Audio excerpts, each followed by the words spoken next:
Sahabat Ngaos dimanapun berada, setiap kita di dalam menjalani hidup ini pasti akan bertemu dengan keterbatasan-keterbatasan. Ini adalah satu keniscayaan dan ini adalah sunnatullah yang Allah Subhanahu wa Ta'ala tetapkan bagi semua umat manusia yang ada di muka bumi ini. Bahkan kalau kita renungkan, para nabi, para rasul, mereka adalah orang-orang yang Allah Subhanahu wa Ta'ala cintai. Mereka adalah orang-orang yang Allah Subhanahu wa Ta'ala pilih. Tetapi kenyataan dan fakta yang kita temukan, dan ini tidak bisa kita pungkiri, bahwa para nabi, para rasul ketika mereka melalui atau menjalani hidup ini, mereka akan berhadapan juga dengan keterbatasan-keterbatasan. Baik keterbatasan itu ada keterbatasan kemampuan, ada keterbatasan tenaga, keterbatasan informasi, atau keterbatasan pengetahuan, dan satu yang pasti bahwa di antara keterbatasan yang itu sudah Allah SWT tetapkan bagi semua umat manusia, bahkan bagi semua makhluknya, bahwa kullu nafsin dha'iqatul maut, bahwa setiap yang bernyawa itu akan meninggal, akan bertemu dengan kematian. Ini adalah jenis-jenis keterbatasan yang sudah Allah Subhanahu wa Ta'ala tetapkan di alam semesta ini.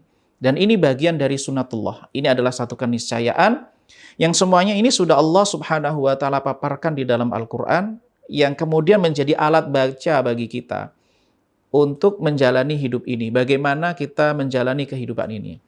Satu hal penting bagi kita, sahabat Ngaos dimanapun berada, ketika kita berhadapan dengan keterbatasan hidup ini, di saat yang sama Allah Subhanahu wa Ta'ala menjanjikan kepada orang-orang yang beriman, kepada orang yang bertakwa, surga, kenikmatan abadi yang di situ Allah SWT gambarkan dengan segala kenikmatannya, dengan segala keindahannya.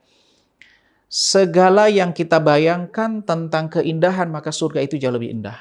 Segala informasi atau cerita, pembahasan tentang keindahan-keindahan yang kemudian disampaikan yang pernah kita dengar, maka sungguh keindahan hakiki pada surga itu jauh lebih indah. Begitu juga sepandai-pandai kita menjelaskan, mengungkapkan tentang keindahan surga, maka sesungguhnya keindahan surga itu lebih dari apa yang mampu kita sampaikan. Nah, ini ada dua hal yang kontradiktif kalau kemudian bisa kita bahasakan secara sederhana.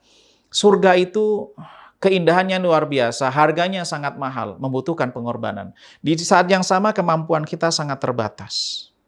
Jangkauan kita terbatas. Nah, bagaimana kita menyikapi hal yang semacam ini? Maka para ulama, sahabat Ngaos dimanapun berada, para ulama memberikan beberapa tips bagi kita di dalam menyikapi keterbatasan ini. Maka di dalam pembahasan kitab-kitab disebutkan tentang afdal al-amal, amal yang paling afdal. Bagi kita ketika kita menghadapi keterbatasan, penting bagi kita untuk memperhatikan sejauh mana amal yang kita lakukan itu mampu mengcover keterbatasan-keterbatasan kita.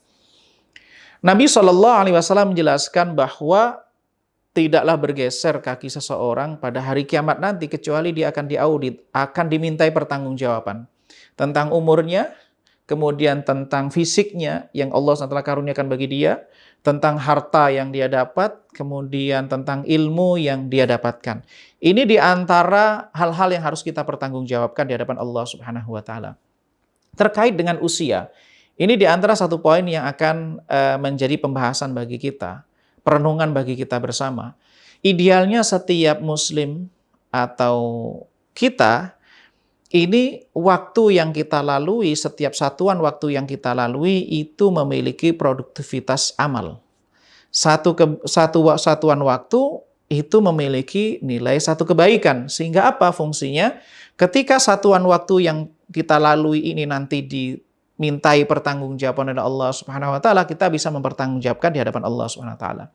Namun satu kenyataan bahwa dari sekian waktu, 24 jam lah misalnya yang kita lalui, itu ada satuan-satuan waktu atau beberapa waktu yang akan kita lalui itu bisa jadi adalah zero.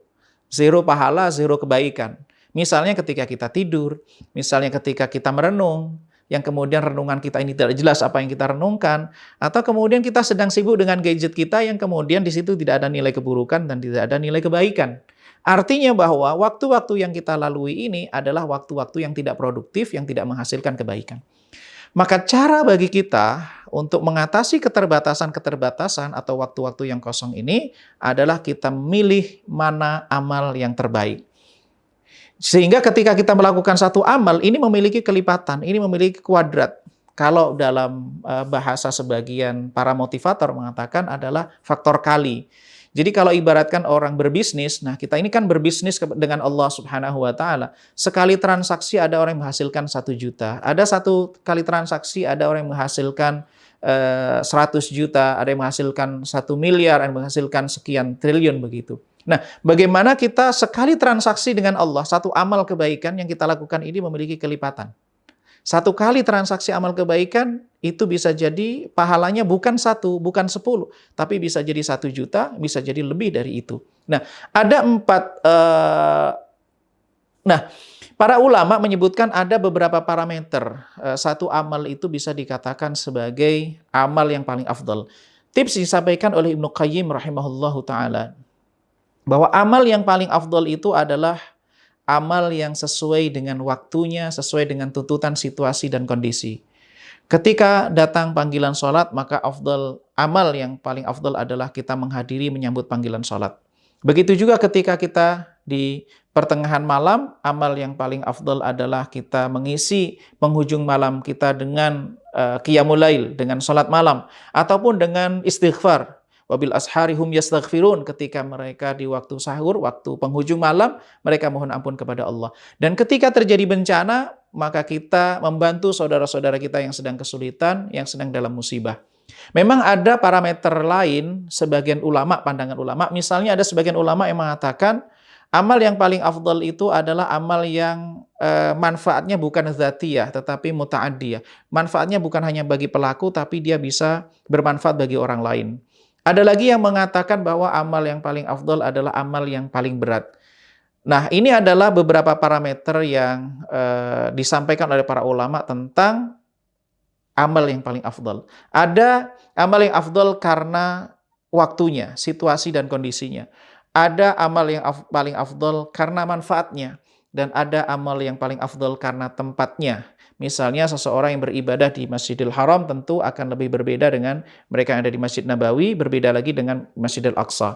Tentu dalam situasi tertentu bahkan bisa jadi amal seseorang itu lebih afdal daripada misalnya menolong orang yang sedang dalam kesulitan, bisa jadi lebih afdal daripada mereka yang beribadah di tempat-tempat tersebut.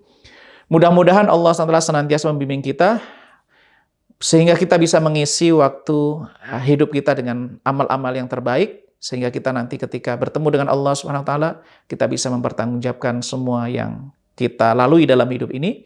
Terima kasih. Assalamualaikum warahmatullahi wabarakatuh.